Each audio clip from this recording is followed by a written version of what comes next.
देखिए एस्थेलॉन में जहां की तस्वीरें आप लगातार बार बार टीवी स्क्रीन पे दिखा रही हैं, वहां गाजा पट्टी में हालात बहुत ख़राब है और गाजा पट्टी के अगल बगल जो छोटे शहर है एस्थेलॉन या कल जहां हम लोग थे वहां स्थिति बहुत ख़राब है।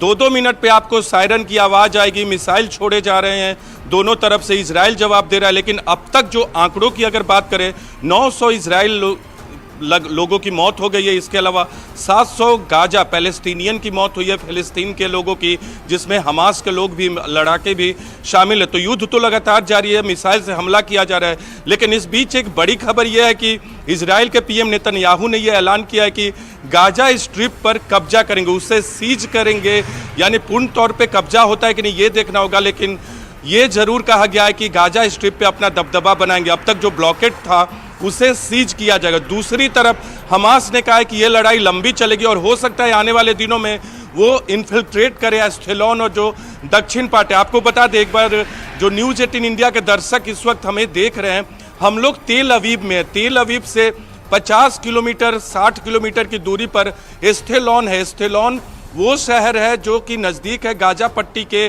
और गाजा पट्टी से वहाँ मिसाइल दागना बहुत आसान होता है। एस्थेलॉन से 10-12 किलोमीटर की दूरी पे समंदर का रास्ता गाजा पट्टी और एस्थेलॉन में तो 2 किलोमीटर का ही है। हाँ। तेल अवीव के हालात आपको दिखाते हैं, 1 मिनट मुझे वक्त दीजिएगा। तेल अवीव के हालात हम आगे आपसे जानेंगे नीरज, क्योंकि तेल अवीव के लिए तो यही बताया गया था कि वहां पर भी हमास ने हमला किया है। तो अभी वहां की स्थिति क्या है नीरज, आगे आपसे जानूंगी। लेकिन ये गाजा की तस्वीर लगातार दर्शकों को हम दिखा रहे हैं कि किस तरह से गाजा पर जब हमला किया गया इजराइल की तरफ से तो वो दहल उठा और कैसे पूरी रात यहाँ पर गोला बारूद बरसते रहे और यहाँ पर लोग दहशत में भी दिखाई दिए। एक बार फिर से नीरज का रुख करते हैं। नीरज, तेल अवीव में आप मौजूद है, हमास की तरफ से यहाँ पर भी हमला किया गया था, तस्वीरें आपने दर्शकों तक पहुंचाई थी। अभी तेल अवीव में क्या स्थिति है? बीच बीच में मिसाइल से हमले दागे जा रहे हैं, लेकिन क्योंकि दूर है और इजराइल को थोड़ा सा वक्त मिलता है। जब आप एस्थेलॉन में कोई मिसाइल छोड़ते हैं तो 30 सेकंड रिटेलिएट करने का वक्त होता है इजराइल के पास, लेकिन तेल अवीव के लिए अगर कोई मिसाइल छोड़ा जाता है तो इजराइल के पास 1 मिनट का वक्त होता है, क्योंकि 50 किलोमीटर की दूरी है और इसी समंदर के किनारे किनारे पूरा शहर बसा हुआ है। आपको एक बार दिखा दे, आमतौर पर सुबह में यहाँ भीड़ होती है, लेकिन लॉकडाउन की स्थिति है। इधर आप देख सकते हैं मुंबई की तरह आपको तेल अवीव थोड़ा दिखेगा, गगनचुंबी इमारतें आपको दिखेंगी।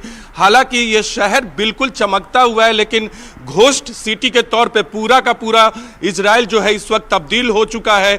गाड़ियां आपको दिखेंगी सड़क पे दौड़ती हुई, एक जगह से दूसरी जगह जाती हुई। लेकिन तेल अवीव की स्थिति क्या, आर्थिक राजधानी के तौर पे जाना जाता है इजराइल का, लेकिन अभी आप देख सकते हैं 7 बज गए हैं। आमतौर पे सुबह के 7 बजे हैं इजराइल में, और यहाँ आमतौर पे भी बहुत बड़ी संख्या में भीड़ होती है। लेकिन सारी दुकानें, सारे रेस्टोरेंट, इंडियन रेस्टोरेंट में हम यहीं कल मौजूद थे, वो भी बंद था।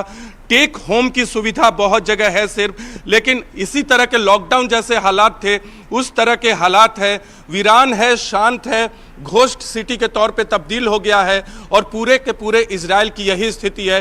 तेल अवीव के सेंट्रल इलाके में यहाँ से भारतीय दूतावास महज 100 मीटर की दूरी पर है, हमारा होटल 200 मीटर की दूरी पर है, लेकिन हर जगह असुरक्षा है, अशांति है, लोगों में डर है, भय है और लोग ऐसे भाग रहे हैं। खाली पड़ी सड़कें भी हम देख पा रहे हैं। आप जरा ये भी दिखाइए कि कल जो हमला हुआ था वो तस्वीरें तो दर्शकों तक आपने पहुंचाई थी।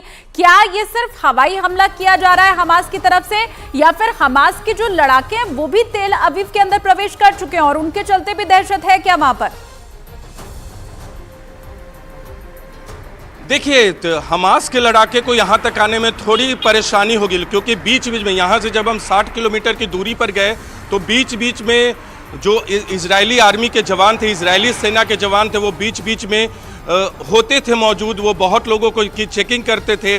तेल अवीव में इन्फिल्ट्रेट किए हैं तो कुछ लोग हो सकते हैं, लेकिन सबसे आसान जो हमास के लड़ाकों के लिए वो एस्थेलॉन में है। और एस्थेलॉन की स्थिति ये है कि पूरा का पूरा आसमान हर वक्त मिसाइल के धुएं से, मिसाइल की आवाज़ से, कई मिसाइलों से जो है वो पूरा का पूरा इलाका आपको दिखेगा। एस्थेलॉन में बहुत ही खतरा है। तेल अवीव थोड़ा सा सुरक्षित है, और तेल अवीव में भी हम जिस इलाके में हैं, मध्य तेल अवीव में, ये बहुत सुरक्षित है, लेकिन हर जगह खतरा मौजूद हर है। जगह नीरज, और उसकी तस्वीर भी आपने दर्शकों तक पहुंचाई थी। अपना आप ख्याल रखिएगा और पल पल की अपडेट नीरज के जरिए ही आप पाते रहेंगे इस इजरायल और हमास के बीच के युद्ध की।